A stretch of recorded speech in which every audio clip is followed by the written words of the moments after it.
23 stab wounds. That is the official count. 23 blades drive into Julius Caesar's body on the cold marble floor of the Theatre of Pompey. March 15th, 44 BC. The Senate chamber runs red. 60 of the most powerful men in the Roman world orchestrate the killing in full daylight, in full view of history. History has a clean story for this moment. History says this is about liberty, about noble men, honorable men, Brutus, Cassius, Cicero's circle, sacrificing a tyrant to save 5 centuries of republican tradition. The textbooks are full of this story. The Shakespeare plays are built on it. The statues commemorate it. But here is what the textbooks leave out. At the exact moment of his death, Julius Caesar controls a private fortune that ancient sources place at approximately 100 million denarii, 400 million sesterces. That is not inherited aristocratic money. That is not old family land. That is a number that makes the combined wealth of Rome's oldest senatorial dynasties look like a quarterly loss report. And Caesar has specific, documented, legally binding plans for that money. Plans that directly target the income streams of the 60 men holding daggers. This is not the story of a man who wanted a crown. This is not the story of idealists defending a constitution. What unfolds on the Ides of March 44 BC is something far more calculated, far more ruthless, and far more familiar than anything a classroom will admit. This is the story of the most expensive corporate purge in the ancient world. And the real question, the question that unlocks everything, is not who held the daggers. It is what was on the balance sheet they were protecting. The Roman Senate of 60 BC is not a deliberative body in any sense that would be recognizable today. It is a club, a membership of approximately 600 men, almost exclusively drawn from families whose wealth rests on one foundational asset: land. Vast land holdings, tens of thousands of hectares of Italian farmland, provincial estates stretching from Spain to Asia Minor, Campanian fields producing grain, wine, and olive oil for the entire Mediterranean economy. The senators do not merely hold political power. They hold the physical substrate of Roman prosperity itself. And here is the key that unlocks every event that follows. Much of that land is technically not theirs. It is the ager publicus, public land, territory conquered by Roman armies from defeated peoples, nominally belonging to the Roman state, occupied for generations by senatorial families who pay minimal or no rent and treat it as hereditary property. The land question is not a philosophical debate in Rome, it is a balance sheet. And every populist reformer who touches that balance sheet dies. The Gracchi brothers in the 130s and 120s BC are not defeated in debate. They are murdered by senatorial mobs. Their houses are burned. Their memories are erased. Julius Caesar understands this history perfectly when he enters his first consulship in 59 BC. He introduces a land reform bill. He reads it in public. He challenges the Senate to find a single legal objection to it. They find none. But Cato, Marcus Porcius Cato, the ideological anchor of the Senate's conservative bloc, filibusters for hours. He refuses to let the vote happen. Cicero goes further. He writes publicly that Caesar's agenda will lead to what he calls, and these are Cicero's own words, an onslaught on private property, cancellation of debts, plundering the well-to-do. That phrase is not political rhetoric. It is a financial threat assessment from a man who personally holds Campanian estates. Caesar bypasses the Senate entirely. He takes the bill directly to the popular assembly. It passes. Campanian public land, land that Cicero himself later admits generates personal rental income for senators, begins redistribution to veterans. In a private letter to his friend Atticus, Cicero writes with unmistakable bitterness about losing what he calls our rents in Campania. Our rents. The mask slips for a single sentence. And in that slip, the real stakes of the next 15 years become perfectly visible. Caesar is not threatening an idea. He is threatening a revenue stream. But in 59 BC, Caesar holds one consulship and a mountain of personal debt. He is, as his contemporaries say openly, the poor partener of the triumvirate, borrowing from Crassus to fund his political career, spending lavishly on public games to buy popular loyalty. He is investing in popularity the way other men invest in land. To change the equation permanently, Caesar needs something the Senate cannot legislate away. He needs capital of a magnitude that no one in Roman history has ever accumulated through a single military campaign. He is about to find it in Gaul, and what he brings back will force 60 senators to make a decision that changes the world forever. In 58 BC, Julius Caesar rides north into Gaul with 4 legions. He returns in 51 BC commanding 13. The difference between those two numbers is not just military power. It is the largest private accumulation of wealth the Roman world has ever seen generated by a single individual in a single decade. Gaul is not a frontier war. Gaul is a harvest. Caesar's own account records the conquest of more than 800 cities, the subjugation of 300 tribes. Plutarch cites Caesar's own reported figures: 1 million Gauls killed in combat, 1 million more enslaved and marched south in chains, 1 million slaves entering the Roman market in bulk lots. At conservative wholesale prices, 100 sesterces per captured person. That single category of war profit generates an estimated 25 million denarii in human cargo alone. But the slaves are the smallest line item. Gallic sacred treasuries fall. Celtic gold hoarded in temples and royal vaults for centuries floods south into Caesar's personal war chest. The price of gold in Rome itself drops by an estimated 25% as Gallic plunder arrives in volume. This is not a general enriching the Roman state. Under Roman military tradition, a commander controls his campaign's accounting until his formal triumph. Caesar keeps his legions in Gaul for 9 consecutive years. He controls the numbers. He funds 4 additional legions entirely from personal plunder. Cicero himself confirms in writing that Caesar could afford this without touching the public treasury. By 51 BC, Caesar holds a private fortune that Plutarch, in 2 separate passages, estimates at 100 million denarii, 400 million sesterces. Even Crassus, who died in 53 BC already considered the single wealthiest man in Rome, held an estimated 200 million sesterces at his peak. Caesar returns from Gaul with double that figure. He returns, in financial terms, as an entity the Senate has never encountered before. A private individual whose personal resources outmatch the collective wealth of Rome's entire governing class. In 49 BC, Caesar crosses the Rubicon. Cities open their gates. In Rome, the emergency Senate treasury, 15,000 bars of gold, 30,000 pounds of silver, 30 million sesterces in coin, stored in the Temple of Saturn, falls into Caesar's hands. He takes it, all of it. But Caesar does something the Senate does not expect. He does not execute his opponents. He practices clementia, deliberate, calculated mercy. He releases captured Pompeians. He allows senatorial families to keep their estates.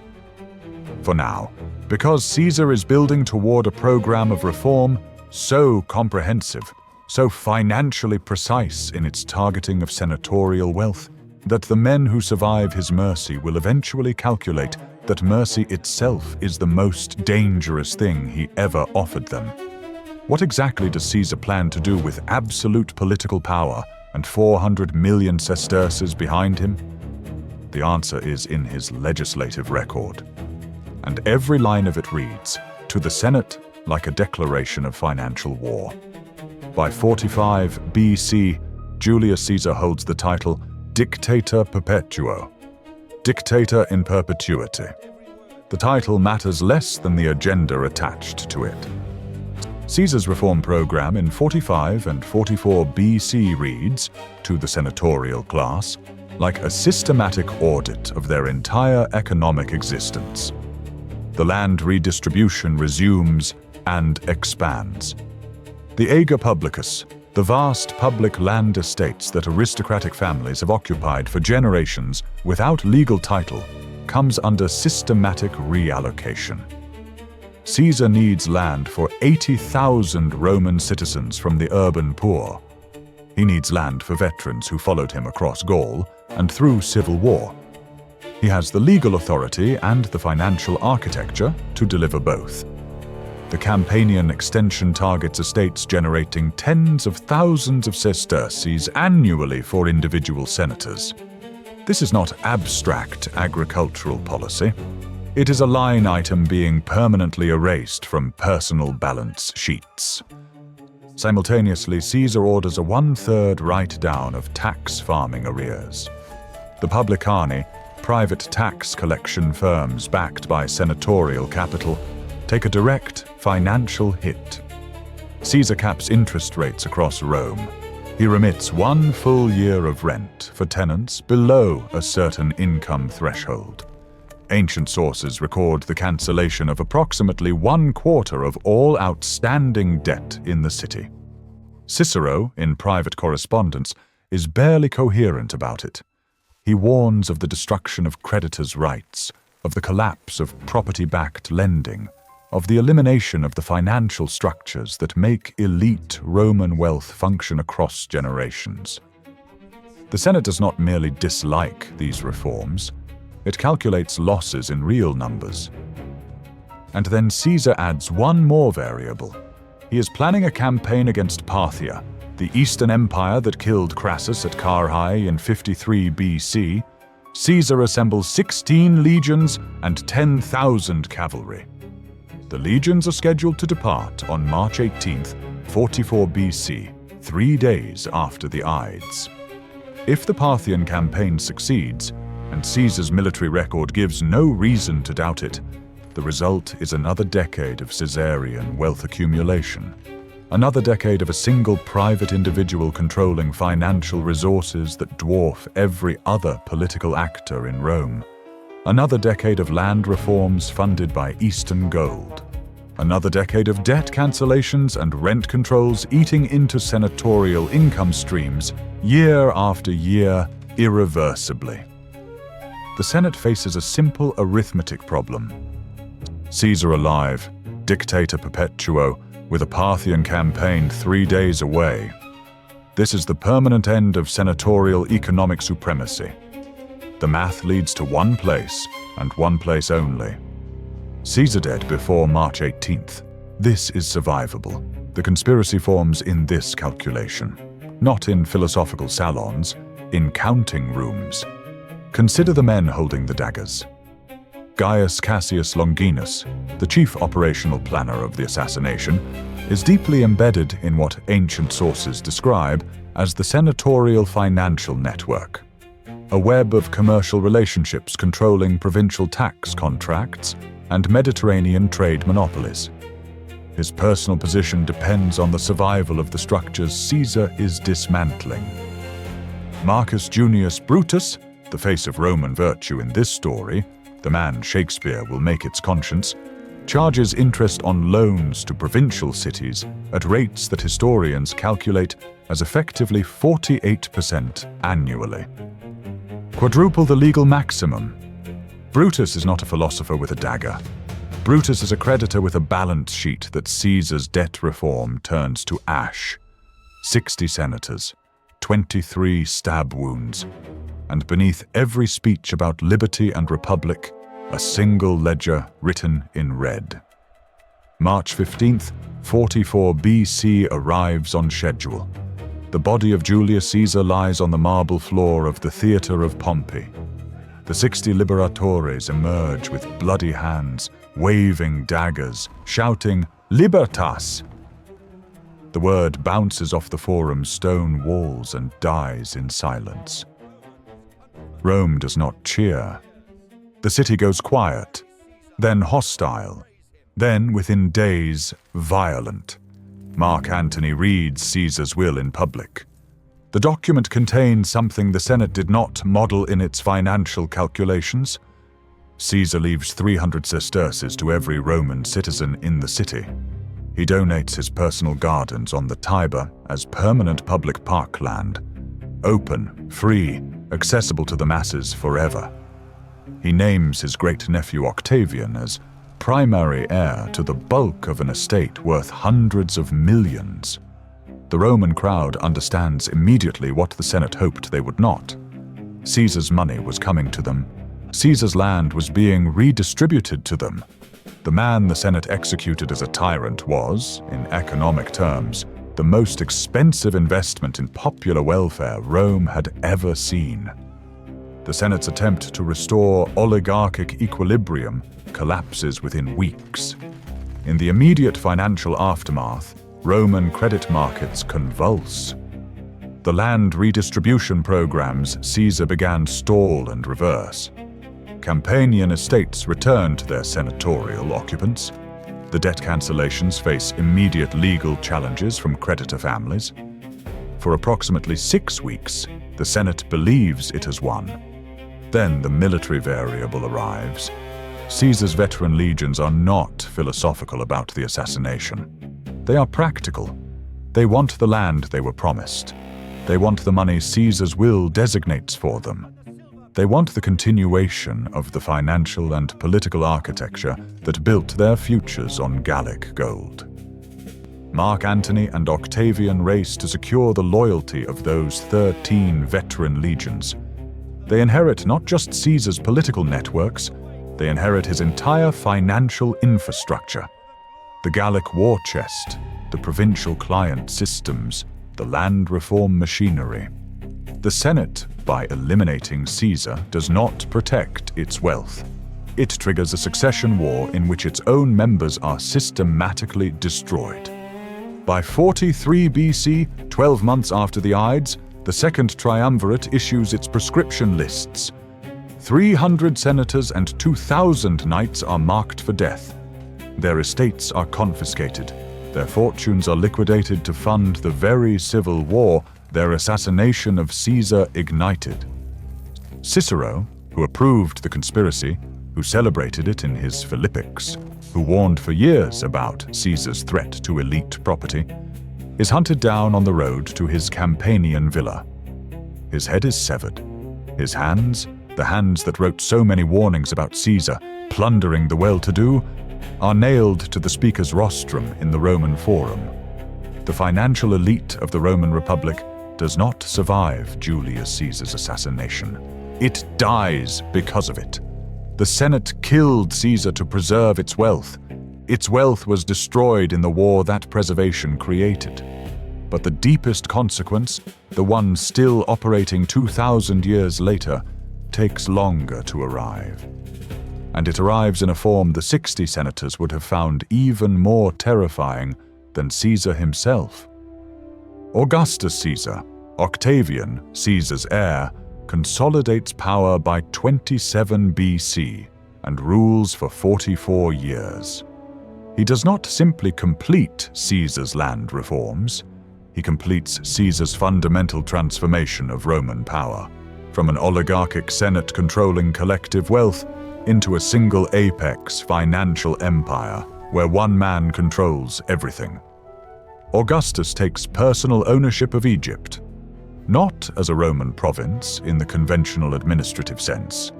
Egypt becomes, legally and practically, the emperor's private estate. Its agricultural revenues, its Mediterranean trade revenues, its papyrus and grain monopolies flowing directly into the imperial household treasury. bypassing the Senate's accounts entirely. This single structural fact makes the Emperor of Rome the wealthiest individual in the Western world, year after year, for 3 centuries. The Senate survives. But it survives in a form the men of 44 BC would not recognize as their own institution. Military appointments, provincial governorships, the critical financial levers of empire all migrate to the emperor's household, staffed by freedmen and equestrians loyal to the throne rather than the old families. The 600-seat club of landowners that ran Rome for 5 centuries becomes a ceremonial body. Its members retain titles. They lose the mechanisms. The 60 men who drove daggers into Caesar on the Ides of March were trying to preserve a world. They killed the man. They could not kill the transformation he represented, because the transformation was not Julius Caesar. It was the structural logic of concentrated military loyalty, popular financial support, and centralized wealth that Caesar had built, and that any successor inheriting his position would inevitably reproduce. Now think carefully about what this moment actually was. Strip away the Latin titles. Strip away the marble halls and the senatorial robes. Strip away 2,000 years of romantic historiography. 60 men who hold vast landed estates, provincial tax contracts, and debt portfolios earning them income at 48% annual interest gather in secret. They identify one individual whose financial reforms directly threatened those income streams. They have failed repeatedly to stop him through legislation, through delay, through political maneuvering. The legal mechanisms no longer work. The reform agenda advances regardless. They choose elimination, and they call it saving the Republic. The language of liberty functions in this story as a press release. It is the public narrative attached to what is, at its operational core, a property defense action. Brutus loans money at illegal interest rates and calls himself a defender of freedom. Cassius builds personal wealth through provincial corruption and calls himself a liberator. Cicero loses his Campanian rental income and calls Caesar a tyrant. The convictions are real. The philosophical commitments are genuinely felt. But beneath the philosophy, at the foundation of every calculation made in the Senate chambers of Rome in the winter of 44 BC, one current runs, and it runs in gold. What remains is not the republic the conspirators died defending. What remains is the empire they accidentally created. What remains are the primary sources: Cicero's letters, Plutarch's biography, Suetonius's accounts, in which the financial stakes are written in plain language for anyone willing to read below the surface. The Ides of March was not a constitutional defense. It was an asset management decision, and it produced the most catastrophic return on investment in the history of the ancient world. The marble floor of the Theatre of Pompey is cold under the afternoon light of March 15th, 44 BC. Julius Caesar is still. The liberatores have gone. The body lies alone for hours. Ancient sources record that even his household slaves are slow to claim it, terrified of what comes next. 3 senators finally carry it home in a litter. The most powerful man in the Roman world is transported like luggage through the streets of his own city. The 60 men who authorized this believe they have solved a problem. They have created several.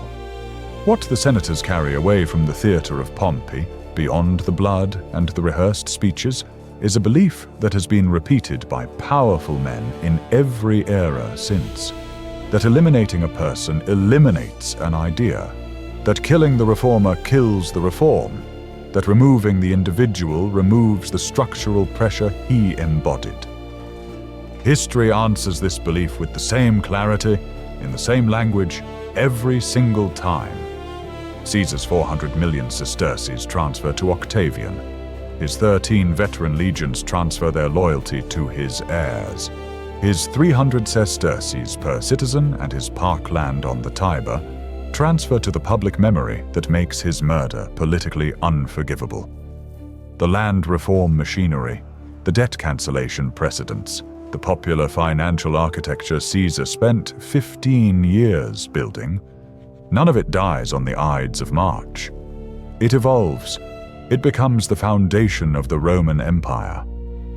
The Senate spent 15 years terrified of one man's bank account. That terror produced 23 stab wounds and one of the most consequential miscalculations in political history. The financial motive is not speculation. It is in the primary sources, in plain language, preserved for 2,000 years. Cicero writes about losing rents. Plutarch records Caesar's fortune at 400 million sesterces. Suetonius documents the debt cancellations and the one-year rent remissions. The interest rates Brutus charged are in Roman correspondence that survived intact. The land reform fights are in Caesar's own legislative record. The Ides of March was not a clash of civilizations. It was a board meeting that went wrong, and the question it leaves behind, the question that has no comfortable answer, is this: when powerful men gather in secret to eliminate the one person threatening their financial dominance, what do they call it? They call it saving the Republic. They always have. They always will.